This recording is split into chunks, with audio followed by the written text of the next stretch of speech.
Na madrugada silenciosa de 11 de outubro de 1996, dentro de um apartamento no Rio de Janeiro, um dos maiores poetas da música brasileira enfrentava as últimas horas de uma batalha que quase ninguém sabia que ele estava lutando. Lá fora, o país ainda dormia. Mas quando o sol nascesse, milhões de brasileiros descobririam que a voz de uma geração havia se calado para sempre. Mas existe um detalhe inquietante nessa história. Nos meses que antecederam sua morte, Renato Russo parecia deixar pistas estranhas em entrevistas, em conversas com amigos e, principalmente, em suas músicas. Frases que hoje soam quase como despedidas. Alguns fãs acreditam que ele simplesmente estava vivendo uma fase mais reflexiva da vida. Outros, porém, enxergam algo muito mais perturbador: a sensação de que Renato talvez soubesse que o tempo estava acabando muito antes de qualquer anúncio público. Para entender como essa história chegou a um final tão doloroso, precisamos voltar muitos anos no tempo antes da fama, antes dos estádios lotados e antes de milhões de brasileiros cantarem suas letras como se fossem confissões pessoais. Antes de se tornar Renato Russo, o ícone do rock nacional, ele era apenas Renato Manfredini Júnior. Renato nasceu em 27 de março de 1960, no Rio de Janeiro. Filho de um economista do Banco do Brasil e de uma professora, ele cresceu em uma família que valorizava profundamente a educação, a cultura e o pensamento crítico. Quando ainda era criança, a família se mudou para Brasília, a capital recém-construída do país. Naquele período, a cidade era quase um experimento social. Jovens funcionários públicos, famílias vindas de diferentes partes do Brasil e uma juventude tentando encontrar sua própria identidade. Renato cresceu nesse ambiente curioso, cercado por livros, música clássica e discussões intelectuais dentro de casa. Desde muito cedo, demonstrou algo que impressionava professores e colegas: uma inteligência fora do comum. Ele aprendia idiomas com facilidade, devorava livros de filosofia e literatura estrangeira e parecia sempre refletir sobre o mundo de uma forma mais profunda do que outros jovens da sua idade. Mas por trás daquela mente brilhante, havia também um garoto introspectivo, muitas vezes solitário. E então, aos 15 anos, algo aconteceu que mudaria completamente o rumo da sua vida. Renato começou a sentir dores intensas nas pernas. No início, parecia algo passageiro, mas com o passar das semanas, as dores se tornaram tão fortes que ele mal conseguia andar. Depois de diversos exames e consultas médicas, veio o diagnóstico: epifisiólise do fêmur, uma condição rara que afeta a articulação do quadril. O tratamento seria longo e extremamente difícil para um adolescente cheio de energia. Renato teria que passar longos meses praticamente imobilizado. E foi exatamente isso que aconteceu. Durante quase 2 anos, sua vida se resumiu a um quarto, uma cama, pilhas de livros e uma coleção crescente de discos. Enquanto seus amigos viviam a adolescência do lado de fora, Renato passava horas ouvindo música, lendo e pensando sobre o mundo. Foi nesse período de isolamento que algo começou a nascer dentro dele. Uma obsessão pela música. Renato mergulhou de cabeça em artistas como The Beatles, Bob Dylan, Elvis Presley e bandas que estavam revolucionando o rock mundial, como The Clash e Sex Pistols. Mas ele não escutava essas músicas apenas por diversão. Renato analisava cada verso, cada estrutura, cada mensagem. Ele começou a perceber que a música podia ser muito mais do que entretenimento. Podia ser uma forma poderosa de dizer aquilo que a sociedade muitas vezes tentava esconder. E no Brasil do final dos anos 70, isso tinha um significado ainda maior. O país ainda vivia sob os últimos anos da ditadura militar. A censura estava presente e a liberdade de expressão tinha limites claros. Mas uma nova geração começava a questionar tudo. E Renato queria fazer parte dessa mudança. Quando finalmente se recuperou da doença e voltou à vida normal, ele já não era o mesmo adolescente. Havia algo diferente em sua personalidade. Uma intensidade quase explosiva. Renato tinha opiniões fortes, um senso crítico afiado e uma necessidade quase urgente de se expressar. Foi então que ele tomou uma decisão que mudaria completamente seu destino: formar uma banda. No final dos anos 70, Renato criou um grupo chamado Aborto Elétrico. O nome por si só já causava impacto. Era provocador, direto e carregado da atitude rebelde que começava a surgir na cena punk brasileira. As primeiras apresentações eram caóticas. Brasília ainda não tinha uma cena rock consolidada. Os shows aconteciam em festas improvisadas, escolas ou pequenos bares. Mas bastava Renato subir ao palco para algo diferente acontecer. Ele não era apenas um cantor. Era um narrador de emoções, frustrações e revoltas de toda uma geração. Suas letras falavam de política, alienação, juventude perdida e de um país cheio de contradições. Entre essas músicas estava uma composição que, anos depois, se tornaria um verdadeiro hino nacional do rock brasileiro. Que país é este? Naquele momento, porém, ninguém imaginava a dimensão que aquelas palavras alcançariam. Mas dentro da banda, as coisas estavam longe de ser tranquilas. Renato tinha uma personalidade intensa, perfeccionista e muitas vezes difícil de lidar.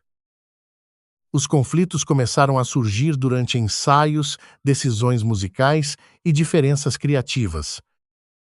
As discussões se tornaram frequentes. Até que um dia, tudo explodiu. Após uma briga particularmente intensa durante um ensaio, Renato decidiu sair da banda. Aborto Elétrico chegou ao fim. Para muitos músicos, aquilo poderia ter sido o final da jornada. Mas para Renato Russo, era apenas o começo. Durante algum tempo, ele começou a se apresentar sozinho nos palcos de Brasília. Apenas ele, um violão e suas letras carregadas de emoção. Nesse período, adotou um novo nome artístico. Ele se apresentava como o Trovador Solitário. Os shows eram diferentes de tudo que o público estava acostumado a ver.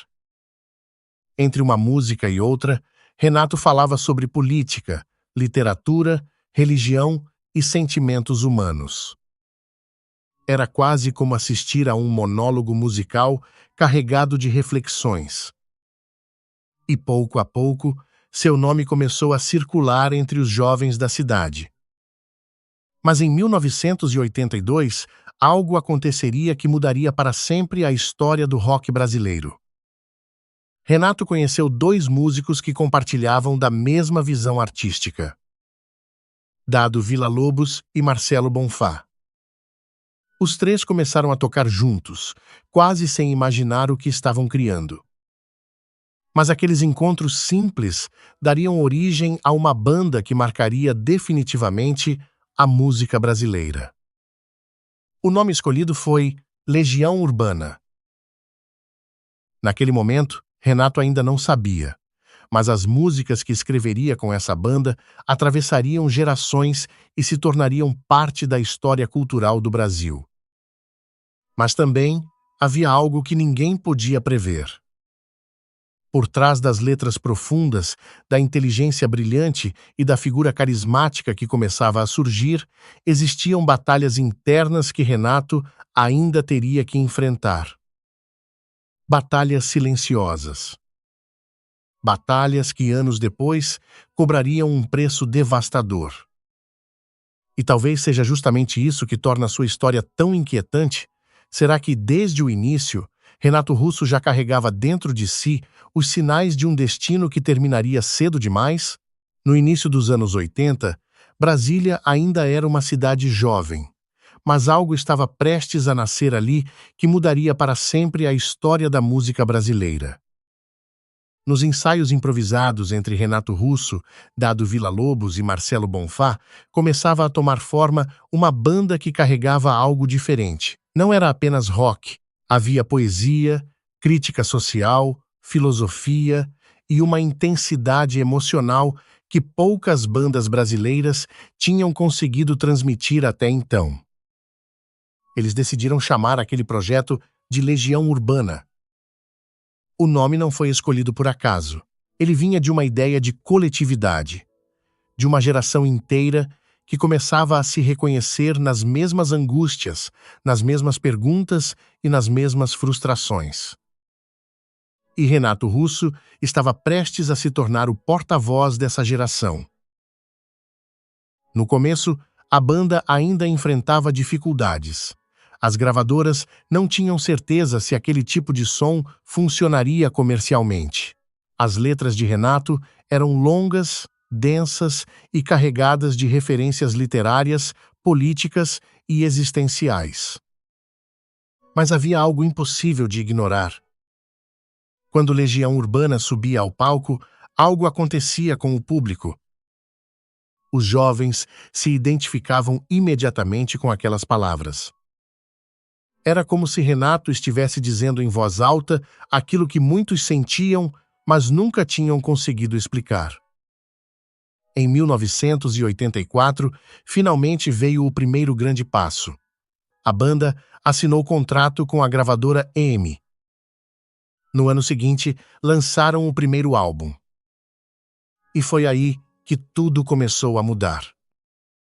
Canções como Será, Ainda é Cedo e Geração Coca-Cola começaram a tocar nas rádios de todo o país. As letras falavam diretamente com a juventude brasileira que crescia em um país cheio de contradições. De repente, Legião Urbana não era mais apenas uma banda alternativa de Brasília. Eles estavam se tornando um fenômeno nacional. Mas o verdadeiro impacto veio um ano depois. Em 1986, a banda lançou o álbum 2. E dentro dele estava uma música que atravessaria décadas, Tempo Perdido. A melodia era simples, quase delicada, mas a letra tocava algo profundamente humano. Todos os dias, quando acordo, não tenho mais o tempo que passou. Milhões de jovens começaram a cantar aquela música como se fosse um retrato exato de suas próprias vidas. E Renato Russo, quase sem perceber, se transformou em algo maior do que um cantor. Ele se tornou o poeta de uma geração inteira. Os shows começaram a crescer rapidamente. Primeiro teatros. Depois grandes casas de espetáculo. E logo estádios lotados com milhares de pessoas cantando cada palavra das músicas. Mas junto com o sucesso veio algo que Renato nunca soube lidar muito bem: a fama. Renato sempre foi uma pessoa profundamente introspectiva. No palco, ele parecia confiante, carismático, quase magnético. Mas fora dele, era uma pessoa cheia de conflitos internos. Ele podia ser extremamente carinhoso e gentil, e no dia seguinte se tornar distante, silencioso e melancólico. E havia questões dentro dele que ainda não estavam resolvidas. Uma delas era sua própria identidade. Renato era bissexual, algo que naquela época ainda carregava um enorme peso social no Brasil. Embora nunca tenha escondido completamente quem era, também não fazia declarações públicas diretas sobre sua vida afetiva. Ele vivia em uma espécie de território emocional complicado entre a liberdade pessoal e o medo do julgamento público. E esses conflitos começaram a crescer conforme a fama aumentava. Ao mesmo tempo, sua criatividade parecia não ter limites. Vieram músicas que entrariam definitivamente para a história da música brasileira. Eduardo e Mônica, Pais e Filhos, Índios, e uma composição gigantesca que quase nenhuma gravadora acreditava que faria sucesso. Faroeste Caboclo. A música tinha mais de 9 minutos, não tinha refrão e contava uma história completa como se fosse um filme. Mesmo assim, aconteceu algo impressionante. O público decorou cada palavra da letra. Milhares de pessoas cantavam aquela narrativa inteira nos shows. Era algo praticamente impossível de acontecer no mercado musical. Mas Renato Russo nunca foi um artista comum. Porém, enquanto sua carreira atingia níveis cada vez maiores de sucesso, sua vida pessoal começava a entrar em um território cada vez mais turbulento. O consumo de álcool aumentou. Em algumas fases, Renato também enfrentou problemas com drogas. Havia noites em que ele simplesmente desaparecia depois dos shows. Em outras ocasiões, chegava para entrevistas visivelmente abalado emocionalmente. Seus amigos mais próximos começaram a perceber que algo não estava bem. Mas havia algo ainda mais preocupante acontecendo, algo que ninguém podia ver. No final dos anos 80, uma nova doença começava a assustar o mundo inteiro. Uma doença cercada de medo, preconceito e silêncio. O vírus HIV. Naquela época, o diagnóstico era praticamente uma sentença de morte. Os tratamentos ainda eram extremamente limitados. E o estigma social era enorme. Foi nesse contexto que Renato Russo começou a sentir sintomas estranhos, febres frequentes, cansaço constante, problemas de saúde que simplesmente não desapareciam. Depois de alguns exames médicos, veio a confirmação que mudaria completamente sua vida. Renato havia contraído o vírus HIV. A notícia caiu como um peso esmagador. Mas em vez de tornar o diagnóstico público, Renato tomou uma decisão muito clara: manter aquilo em segredo. Apenas um pequeno círculo de amigos e familiares sabia da verdade. Para o resto do Brasil, ele continuava sendo o líder brilhante da Legião Urbana. O poeta que parecia entender os sentimentos de todos, mas dentro dele, uma batalha silenciosa havia começado. Uma batalha contra uma doença devastadora e contra o medo constante de que o mundo descobrisse sua condição. Mesmo assim, Renato continuou criando. Continuou escrevendo. Continuou subindo ao palco. Mas algo em suas músicas começou a mudar. As letras ficaram mais profundas, mais espirituais, mais reflexivas sobre a vida e sobre a morte. Alguns fãs começaram a notar algo estranho. Muitas de suas canções pareciam falar sobre despedida, sobre aceitar o destino, sobre entender que tudo tem um fim.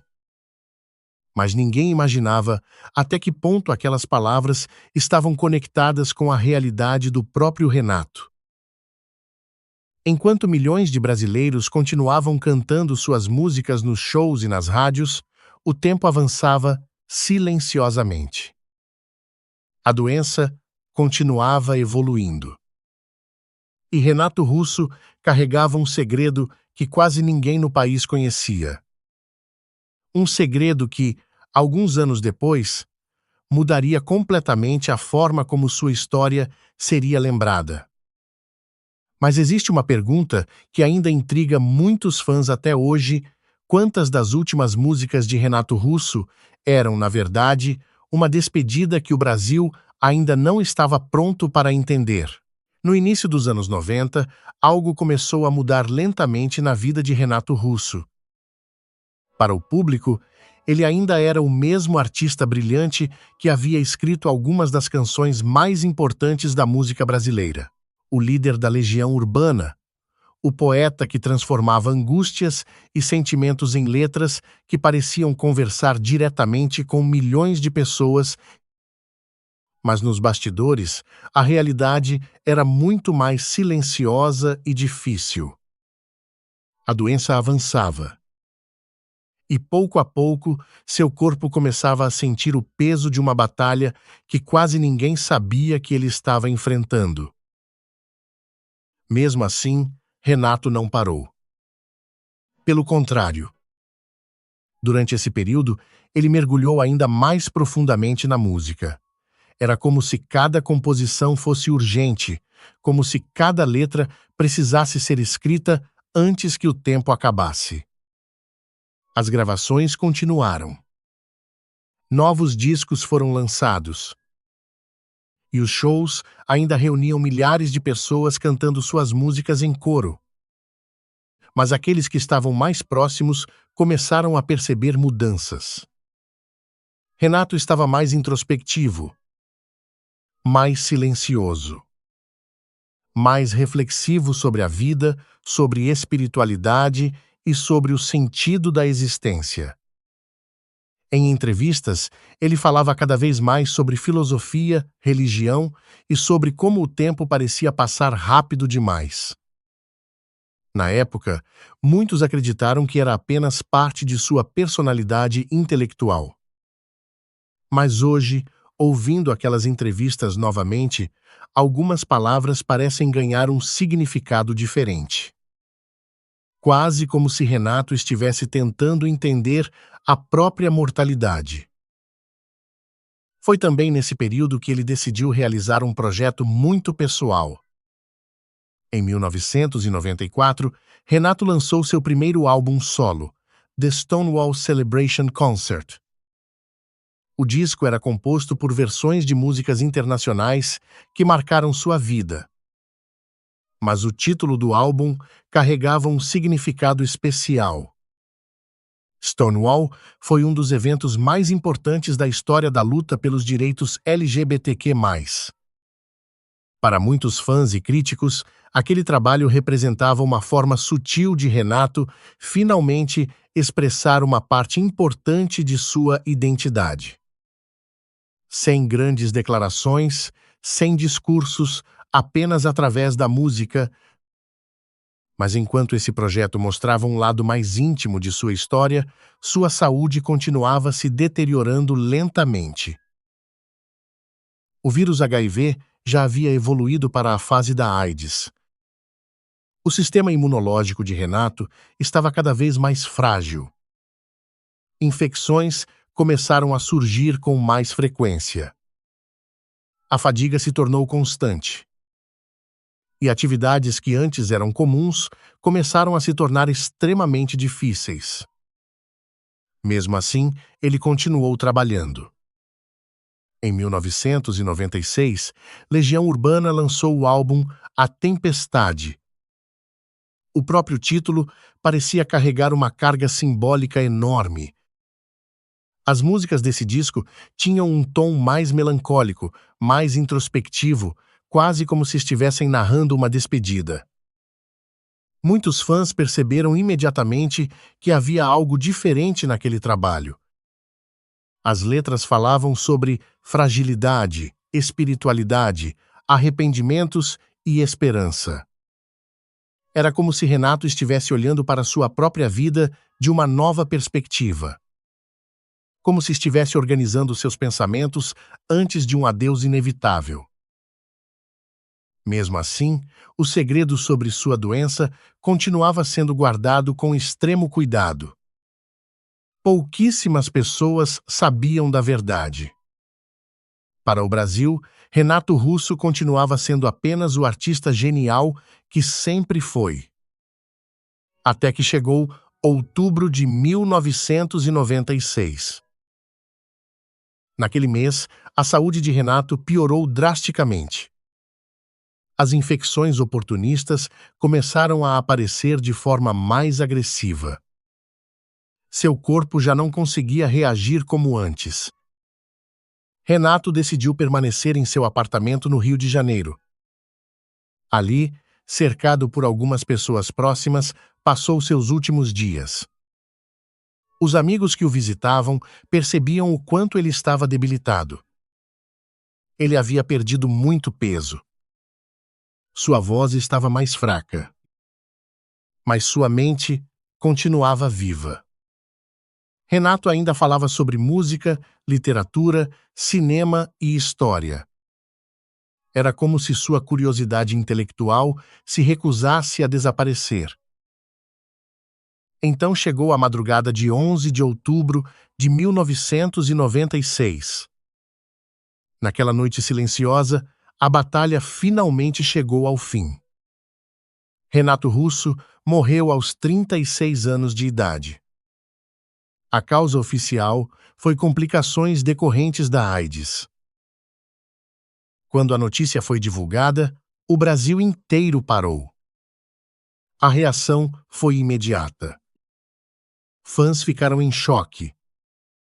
Rádios começaram a tocar suas músicas sem parar. Programas de televisão dedicaram horas lembrando sua trajetória. Para milhões de pessoas, Renato não era apenas um cantor.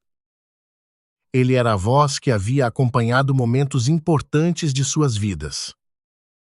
Suas músicas haviam falado sobre amor, sobre medo, sobre política, sobre família e sobre as dúvidas que todos nós enfrentamos em algum momento. E de repente, aquela voz havia se silenciado. Nos dias seguintes, algo curioso começou a acontecer. Muitos fãs voltaram a ouvir suas músicas com atenção renovada. E perceberam algo que antes talvez tivesse passado despercebido. Diversas letras pareciam falar diretamente sobre despedida, sobre aceitar o destino, sobre entender que a vida é frágil. Como se Renato estivesse contando sua própria história, muito antes de qualquer pessoa perceber. Com o passar dos anos, o impacto de Renato Russo só cresceu. Legião Urbana se tornou uma das bandas mais influentes da história da música brasileira. Suas músicas continuaram sendo descobertas por novas gerações. E o mais impressionante é que muitas de suas letras continuam extremamente atuais. Elas ainda falam sobre política, sociedade, amor, identidade e esperança. Como se Renato tivesse escrito não apenas para o seu tempo, mas para o futuro. Hoje, décadas depois de sua morte, Renato Russo ainda é lembrado como um dos maiores compositores da música brasileira. Um artista que transformou sentimentos complexos em palavras simples e que conseguiu fazer milhões de pessoas se sentirem compreendidas através de suas músicas. Talvez por isso sua voz nunca tenha desaparecido completamente. Porque toda vez que alguém canta uma de suas músicas, Renato continua falando com o mundo. E talvez esse seja o maior mistério de todos. Será que Renato Russo sabia, muito antes de todos nós, que sua história seria curta e por isso escreveu cada música como se fosse sua última chance de dizer a verdade?